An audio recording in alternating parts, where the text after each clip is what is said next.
Australia test പരമ്പരയ്ക്കിടെ ഏറ്റവും കൂടുതൽ വിമർശനങ്ങൾ നേരിട്ട താരമാണ് ശുഭ്മാൻ ഗിൽ. ഫോം ഔട്ടായ താരത്തെ ICC ചാമ്പ്യൻസ് ട്രോഫി സ്ക്വാഡിൽ ഉൾപ്പെടുത്തിയതിൽ പോലും വിമർശനവുമായി ക്രിക്കറ്റ് പ്രേമികൾ എത്തിയിരുന്നു. എന്തിനാണ് ഗില്ലിനെ ടീമിലെടുത്തത് എന്ന ചോദ്യവുമായി ആരാധകരെത്തി. എന്നാൽ ഇംഗ്ലണ്ടിന് എതിരായ ഒന്നാം ഏകദിനത്തിൽ ഇന്ത്യക്ക് വേണ്ടി കിടിലൻ ബാറ്റിംഗ് പ്രകടനമായിരുന്നു ശുഭ്മാൻ ഗിൽ കാഴ്ചവെച്ചത്. ഈ പ്രകടനം ഏവരെയും ഞെട്ടിക്കുകയും ചെയ്തു. ICC ചാമ്പ്യൻസ് ട്രോഫിക്ക് മുന്നോടിയായി ഇന്ത്യൻ ടീമിന് ലഭിച്ച ഏറ്റവും മികച്ച വേദി തന്നെയാണ് ഇംഗ്ലണ്ടിനെതിരെ നടക്കുന്ന ഏകദിന പരമ്പര. ഈ പരമ്പരയിൽ മിന്നും പ്രകടനം കാഴ്ചവെച്ചതോടെ ഗിൽ ചാമ്പ്യൻസ് ട്രോഫിയിലും കിടിലൻ പ്രകടനം നടത്തും എന്ന് ആരാധകർക്കും ഉറപ്പായി. ഇതോടെ ഗില്ലിനെ പ്രശംസിച്ച് ഒരുപാട് പേർ രംഗത്തെത്തി. ഇംഗ്ലണ്ടിനെതിരായ ആദ്യ ഏകദിന മത്സരത്തിൽ 249 റൺസ് വിജയലക്ഷ്യം പിന്തുടർന്ന കളിയിൽ മൂന്നാം നമ്പറിൽ ബാറ്റ് ചെയ്ത ഗിൽ 96 പന്തിൽ 87 റൺസ് എടുത്ത് ഇന്ത്യയുടെ വിജയത്തിൽ നിർണായക പങ്ക് വഹിച്ചു. ഒന്നാം ഏകദിനത്തിലെ മാൻ ഓഫ് ദി മാച്ചും ഗിൽ തന്നെയായിരുന്നു. ഈ ഇന്നിംഗ്സ് ഒരു കിടിലൻ റെക്കോർഡിലും ഗില്ലിനെ ഒന്നാമതെത്തിച്ചിരിക്കുകയാണ്. ഏകദിന ക്രിക്കറ്റിൽ ഏറ്റവും വേഗത്തിൽ 20-50+ സ്കോറുകൾ അഥവാ 50 റൺസിന് മുകളിൽ സ്കോറുകൾ നേടുന്ന ഇന്ത്യൻ താരമായാണ് ഗിൽ മാറിയത്. വെറും 48 ഇന്നിംഗ്സുകളിൽ 20-50+ സ്കോറുകൾ നേടിയാണ് ഗിൽ ഈ റെക്കോർഡിൽ ഇന്ത്യൻ താരങ്ങളിൽ നമ്പർ 1 ആയത്.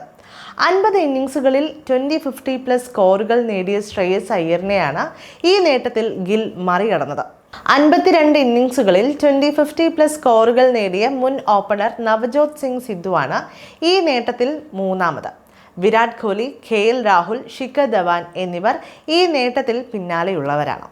2019 ജനുവരിയിൽ ന്യൂസിലാൻഡിനെതിരായ മത്സരത്തിൽ കളിച്ചുകൊണ്ടാണ് ശുഭ്മാൻ ഗിൽ ഏകദിനത്തിൽ അരങ്ങേറ്റം കുറിക്കുന്നത്. ഇതുവരെ 48 ഏകദിന മത്സരങ്ങളിലാണ് അദ്ദേഹം ഇന്ത്യൻ ജേഴ്സി അണിഞ്ഞത്.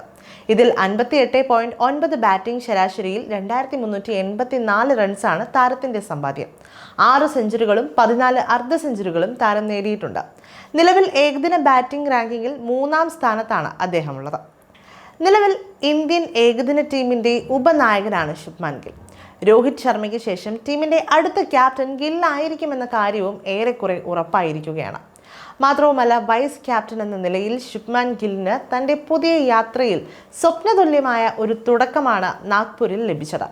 അതേസമയം ഉപനായകനായി ഉയർത്തപ്പെട്ടതോടെ തൻ്റെ ബാറ്റിങ്ങിൽ വലിയ മാറ്റമൊന്നും സംഭവിച്ചിട്ടില്ലെന്നും ഗിൽ പറഞ്ഞു. ഓപ്പണർമാരായ ജയ്സ്വാളും രോഹിത്തും വേഗത്തിൽ പുറത്തായതോടെ ഇന്ത്യ സമ്മർദ്ദത്തിലായെങ്കിലും ഗിൽ ഉത്തരവാദിത്തം ഏറ്റെടുത്തു. ശ്രേയസ് അയ്യർക്കൊപ്പം മികച്ച പാർട്ണർഷിപ്പ് ഉണ്ടാക്കി ഇന്ത്യയെ വിജയത്തിന് അടുത്തെത്തിക്കുകയും ചെയ്തു. ശ്രേയസ് 36 പന്തിൽ നിന്ന് 59 റൺസ് നേടിയതോടെ ഇംഗ്ലണ്ടിൽ നിന്ന് കാര്യങ്ങൾ കൈവിട്ടു. ബാക്ക് ഫൂട്ടിൽ അധികം കളിക്കാതിരിക്കുക, നല്ല ക്രിക്കറ്റ് ഷോട്ടുകൾ കളിക്കുക എന്നതിലായിരുന്നു തൻ്റെ ശ്രദ്ധയെന്ന് ഗിൽ മത്സരശേഷം പറയുന്നു. ശ്രേയസിന്റെ പ്രകടനം തന്നെയും സഹായിച്ചതായും ഗിൽ പറഞ്ഞു.